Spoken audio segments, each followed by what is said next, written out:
Parler d'immobilier avec des amoureux de l'immobilier.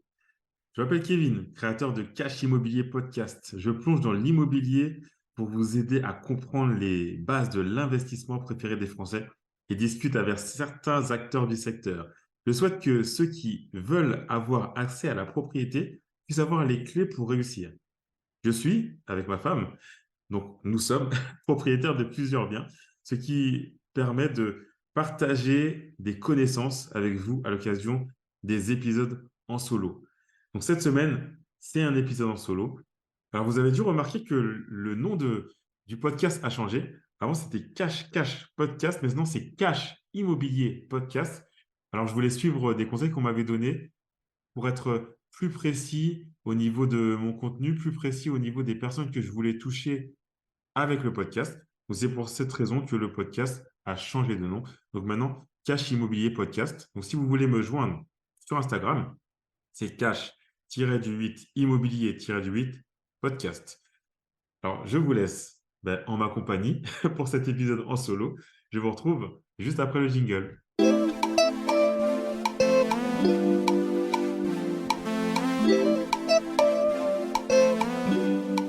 Aujourd'hui, on va parler de location courte durée et plus précisément de chiffre d'affaires du chiffre d'affaires pardon de la location courte durée parce que on peut voir sur les réseaux que certains affichent le chiffre d'affaires annuel de la location courte durée, donc ça peut ce sont des chiffres qui peuvent faire rêver parce que ça monte très très vite avec la location courte durée.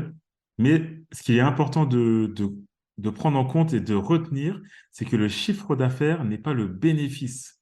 Le chiffre d'affaires n'est pas le cash flow. C'est important de le savoir parce qu'on pourrait se lancer dans la location courte durée sans le savoir et tomber de très très haut après avoir constaté que le chiffre d'affaires et le cash flow ne sont pas du tout similaires et donc on n'est pas du tout sur les mêmes chiffres. Donc, je vais vous faire on va dire un petit récap ou un petit exemple de ce qui pourrait ressortir comme chiffre, comme bénéfice, comme cash flow de la location courte durée. Donc, euh, donc je vais vous parler d'un exemple voilà, standard, entre guillemets, qu'on pourrait retrouver, entre guillemets, facilement quand on cherche à faire de la location courte durée.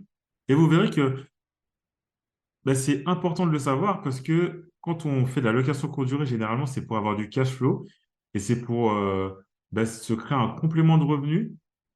Attention, je ne dis pas que la location courte durée ne permet pas de créer un revenu ni même de créer une entreprise. Ce que je dis, c'est que il faut avoir la notion de chiffre d'affaires et la notion de cash flow. Il faut savoir qu'il y a des charges fixes mensuelles qui seront difficilement modifiables pour une location courte durée classique. Attention, je ne parle pas de sous-location professionnelle. C'est aussi de la location courte durée, mais on est basé sur un loyer et non sur un crédit. Là, je parle bien de location courte durée quand l'appartement ou la maison ou l'immeuble est à vous. Voilà. Donc après, pour la sous-location professionnelle, c'est autre chose. On pourra peut-être en parler plus précisément dans un autre podcast. En parler même, faire que ce soit l'objet d'un podcast entier. Mais pour l'instant, on va parler vraiment de la location courte durée, comme on l'entend généralement, c'est-à-dire j'achète un bien, je le mets en location sur Booking, sur Abritel, sur Airbnb, et ça me génère du cash flow. Alors, la location courte durée, soit on a des clients, on les attire seuls avec notre site Internet, mais le plus courant, c'est de passer par les plateformes comme Airbnb, Booking ou Abritel. Et il y a trois façons de gérer ces locations courte durée. On peut la gérer seul, on peut faire gérer par une conciergerie ou on peut gérer ses locations, son appartement ou ses appartements ou ses biens en hybride. Donc, ce que j'appelle hybride, donc c'est pas totalement seul, mais c'est pas à l'aide d'une conciergerie. Donc en fait, en général, on va déléguer le ménage. C'est ce que j'appelle la gestion hybride. Alors les frais, généralement, quand on gère seul, il y a peut-être des frais d'essence, et puis un peu d'électricité parce qu'on va repasser et puis on va aussi faire la lessive. Mais c'est à peu près tout. La conciergerie, généralement, ils prennent 20% du chiffre d'affaires. Voilà. Et quand on est entre les deux, bah, c'est un peu compliqué de savoir exactement, de mettre le curseur parce que ça va dépendre de la rémunération que vous allez donner à l'aide ménagère et ça va dépendre de ce qu'il y a à faire pour vous. Voilà, ça va dépendre du point jusqu'auquel vous allez déléguer ce business. Donc, on va partir d'un exemple, on va dire relativement classique, 150 000 euros, un bien avec travaux, donc 150 000 euros, travaux compris, sur 25 ans, c'est-à-dire environ 773 euros par mois, donc selon le simulateur pardon, de CAFPI. Donc après, ça va dépendre de ce que vous avez acheté pour ce prix-là. Si vous avez acheté un appartement, il faudra prendre en compte les charges de copropriété. Par contre, si vous avez acheté une maison ou un immeuble, il faudra provisionner des charges. Vous n'aurez pas de charges de copropriété à proprement dit, mais il faudra les provisionner parce que dès que vous aurez des travaux à réaliser ou des ennuis ou des imprévus, ce sera intégralement à votre charge. Contrairement à ce qui peut arriver dans un immeuble en copropriété, ou bien sûr dans une copropriété, il y a d'autres inconvénients parce que voilà, les voisins peuvent ne pas être contents d'avoir des allées et venues dans l'immeuble. Voilà, il peut y avoir des voisins qui aimeraient que vous arrêtiez votre location courte durée. Ce qui est moins le cas quand on a un immeuble ou une maison, même si ça peut arriver, parce que dans les maisons, il peut y avoir d'autres soucis, notamment ce qui nous est arrivé dans la maison qu'on avait en location, un mariage dans le jardin, donc c'est ce qui avait fait que les voisins n'étaient pas contents du tout, mais voilà, ce sont les choses, les risques du métier, on va dire. Donc, on part sur 773 euros par mois de crédit, donc sur 25 ans, donc avec un bien à 150 000 euros avec travaux, parce que le plus important, c'est le plus intéressant, c'est d'avoir un bien avec travaux, parce que fiscalement, c'est intéressant pour la déduction. Et puis, le bien, il sera, on va dire, totalement à votre goût et totalement orienté location courte durée parce qu'il y a un bien à mettre en location meublée classique et un bien à mettre en location courte durée. Eh ben, on ne fera pas les mêmes travaux, le même aménagement parce que tout simplement, ce n'est pas la même clientèle. Donc, on revient aux chiffres. Donc, 773 euros par mois. Donc, qu'est-ce qu'on aura comme charge à ajouter à ce crédit? Déjà, on aura les charges de copropriété, on va dire 150 euros. Et si on n'a pas de charge de copropriété, eh ben, provisionner 150 euros par mois quand on a une maison ou un appartement dans un immeuble qui nous appartient, bah, c'est bien de provisionner dans tous les cas par mois une somme en prévision des travaux qui vont bien arriver un jour. Donc, 150 euros de charge de copropriété, 200 euros d'électricité, 100 euros pour l'eau. J'ai mis 100 euros pour l'eau, ça peut paraître beaucoup, mais dans la location courte durée, c'est un peu comme en hôtellerie. Les gens ne sont pas chez eux, donc ils vont pas faire attention pas forcément faire attention au temps qu'ils vont rester sous la douche ou pour faire la vaisselle ou des choses comme ça. Surtout le temps resté sur la douche. Donc, c'est bien de provisionner un peu plus au niveau de l'eau, parce que sinon, on peut avoir des surprises, parce que même au niveau du chauffage, parce que voilà, entre guillemets, pas dire que c'est normal, mais c'est humain de ne pas faire attention quand c'est pas à nous de payer la note finale au niveau de l'énergie. Donc, après, il y a la taxe foncière, 100 euros par mois aussi. Ça peut être plus, ça peut être moins selon les endroits et selon le bien que vous avez acheté aussi. Et la comptabilité, j'ai mis 50 euros. Donc là, on est sur 773 euros par mois, plus 150, plus 200, plus 100 euros pour l'eau, plus 100 euros pour la taxe foncière, plus 50 euros pour la comptabilité. Donc là, ça nous fait 1373 euros de charges mensuelles. Donc ça, c'est un seuil de rentabilité. Autrement dit, pour ne pas perdre d'argent, c'est ce que vous devrez générer comme argent en net chaque mois. Pourquoi je parle de net? Parce que tout à l'heure, en introduction, entre guillemets, je parlais du chiffre d'affaires et du cash flow. Mais le chiffre d'affaires n'est pas le cash flow. Et le chiffre d'affaires n'est pas non plus le résultat net. Le résultat net, c'est ce qui nous reste après avoir déduit toutes les charges qu'on a à déduire. Donc, le plus important à retenir, ben, c'est comme pour un salaire qu'on nous donne tous les mois, le plus important à retenir, c'est le net. C'est ce qui arrive sur notre compte à la fin du mois. Parce que le brut, c'est bien de savoir combien on a en brut, parce qu'il y a des charges qui sont payées par l'employeur, etc. Mais au final, ce qui nous permet de vivre, c'est le net. Donc c'est pareil pour une entreprise, c'est pareil pour un appartement en gestion, en location courte durée. Ce qui va nous intéresser, c'est le résultat net. C'est pas le chiffre d'affaires. Le chiffre d'affaires est intéressant, mais ce qui nous permet de dégager un cash flow, finalement, c'est la différence entre le chiffre d'affaires et la déduction du cash flow, entre guillemets. Voilà. Et puis, entre les deux, il y a le cash flow. Donc, tout à l'heure, on a parlé de trois cas de figure.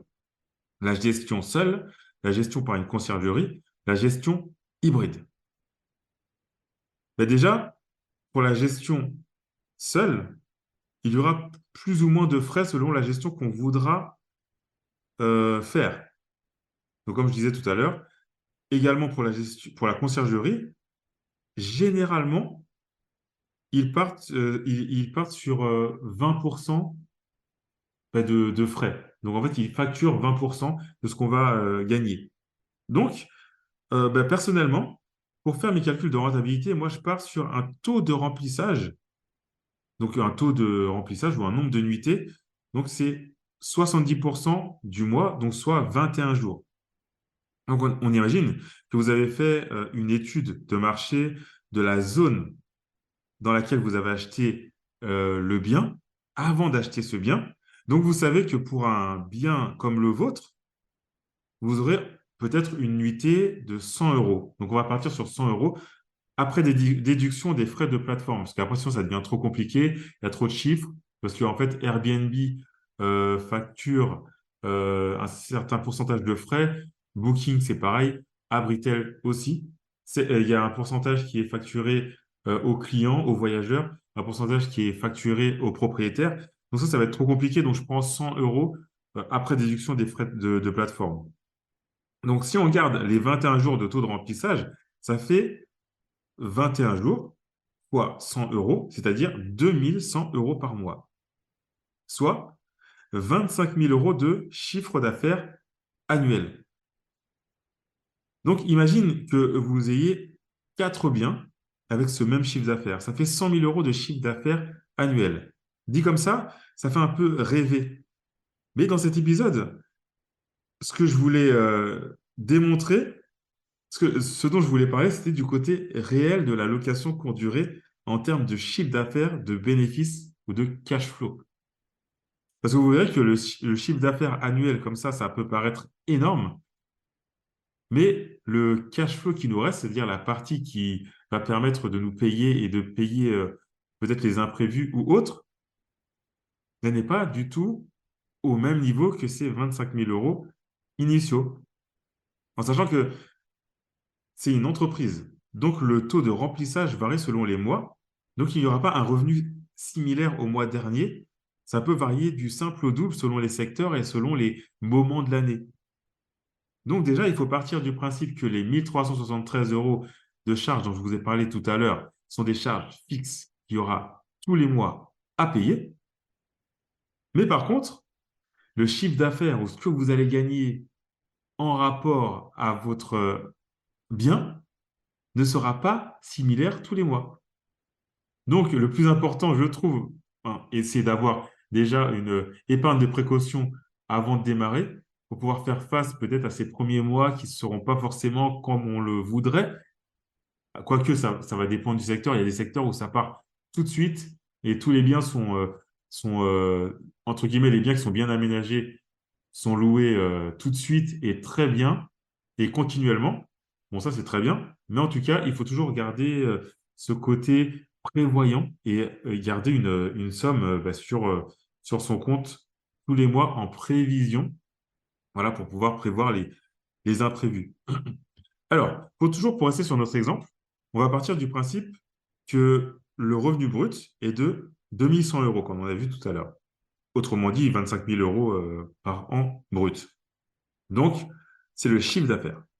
Donc, si on prend le premier cas de figure, donc le fait de gérer le bien seul, et que vous générez 2100 € par mois, on peut considérer que vous allez utiliser un peu d'essence pour aller jusqu'au bien, plusieurs fois par semaine peut-être, également pour laver le linge, également pour le repassage, parce que l'électricité, ça coûte aussi, l'eau, ça coûte. Donc, peut-être que là, on va dire que vous allez dépenser, on va dire, 200 € par mois de frais pour l'exploitation de votre appartement ou de votre maison, voilà. Donc, cette façon de faire, c'est clairement la plus rentable, mais aussi clairement la plus chronophage. Donc, dans ce cas, il faut bien garder, je répète, pardon, qu'il faut bien garder à l'esprit que le fait de gérer seul, c'est plus rentable, mais extrêmement chronophage. Dans ce cas, donc votre chiffre d'affaires qui était de 2100 €, donc là, on va faire 1373 € concernant les charges fixes qu'on avait calculées tout à l'heure, plus 200 €. On est sur 1573 € par mois de charges.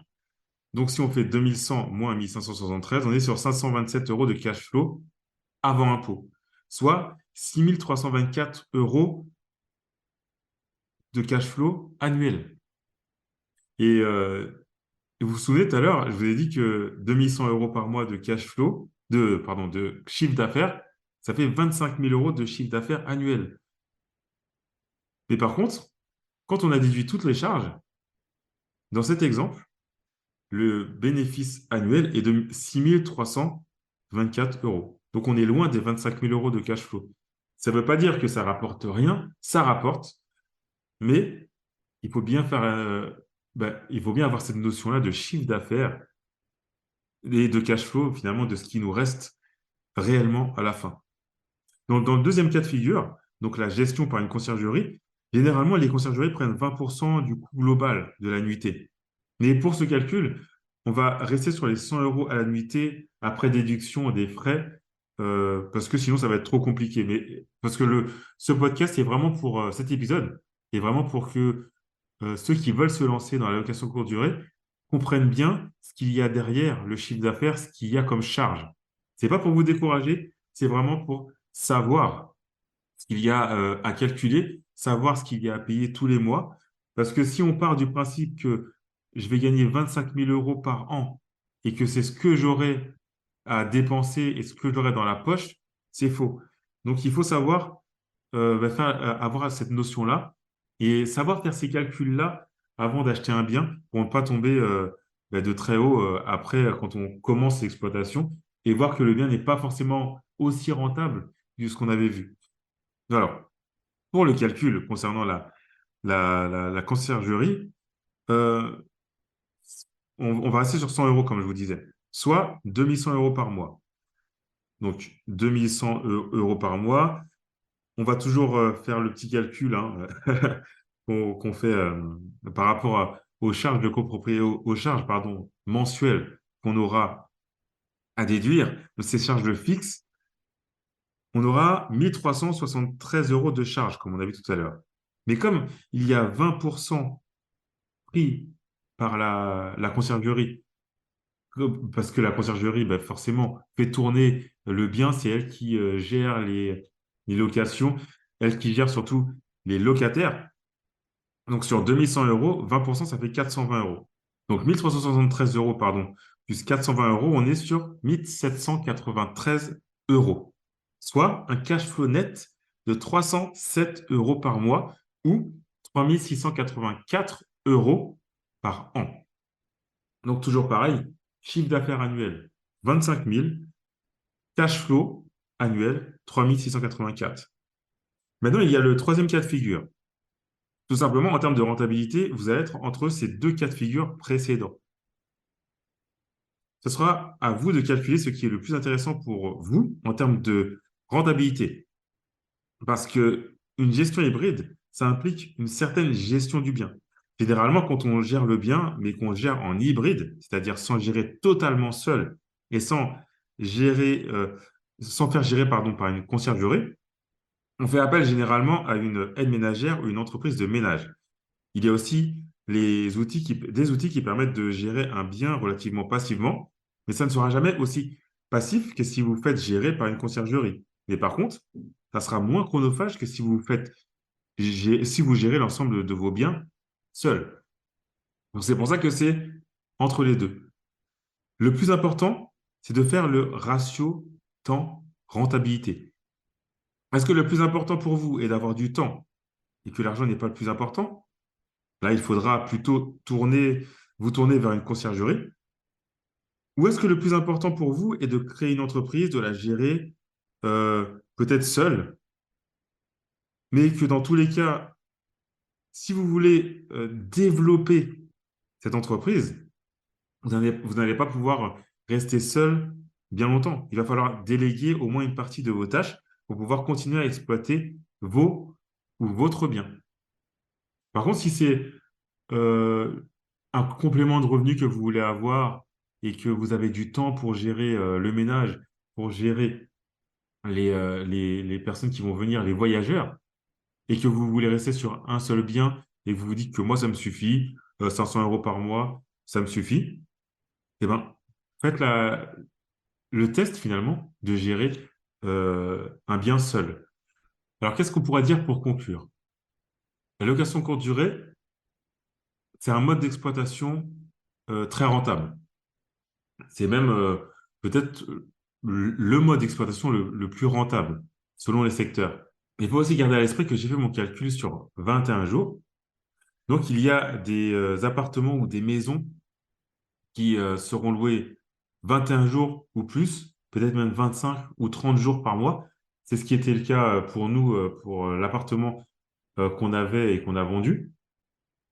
Il y a aussi des appartements qui seront loués peut-être 15 jours par mois. Donc la rentabilité sera aussi moins élevée. C'est un calcul à faire. La location courte durée, c'est vraiment spécial parce que on n'est pas encore sur de l'hôtellerie, mais quand même, il faut avoir une certaine expertise pour pouvoir aménager le bien et pour pouvoir faire en sorte que les gens viennent, les gens soient attirés, que les gens ne soient pas déçus. La location courte durée est intéressante, mais par contre, il y a beaucoup plus de calculs de rentabilité à faire que sur une location classique. Il faut bien prendre en compte que le chiffre d'affaires et le résultat net, ce n'est pas du tout la même chose. Le chiffre d'affaires, pour rappeler s'il est de 100 000, 200, 2000, pardon, 200 000, de 2100 euros par mois, votre cash flow ne sera pas de 2100 euros par mois, puisqu'il faudra déduire tout ce qu'on a déduit tout au long de cet épisode. Donc voilà. J'espère en tout cas que cet épisode vous sera utile, parce que c'est dans cette optique-là que je l'ai fait, pour que ça soit utile aux personnes qui veulent démarrer et faire de la location courte durée, pour que ça soit utile pour ne pas tomber dénu après avoir acheté un bien, après l'avoir mis en location et constater que Airbnb prend un pourcentage, constater que les conciergeries prennent un pourcentage et que finalement, le cash flow qu'on avait prévu au départ n'est pas du tout le cash flow qu'on va avoir. Donc voilà, le but de cet épisode était vraiment de vous aider. Donc j'espère que ça vous a aidé. N'hésitez pas à me faire un retour sur Instagram, donc Cash Immobilier Podcast sur Instagram. Ça m'aidera à peaufiner un petit peu parce que je fais quelques sondages quelques fois sur Instagram et j'ai vu que 50% des auditeurs aimaient les épisodes en solo, 50% préféraient les épisodes avec invités. Donc, je vais essayer de varier pour pouvoir faire plaisir à tout le monde. En tout cas, j'espère que cet épisode vous a plu et je vous dis à la semaine prochaine pour un nouvel épisode.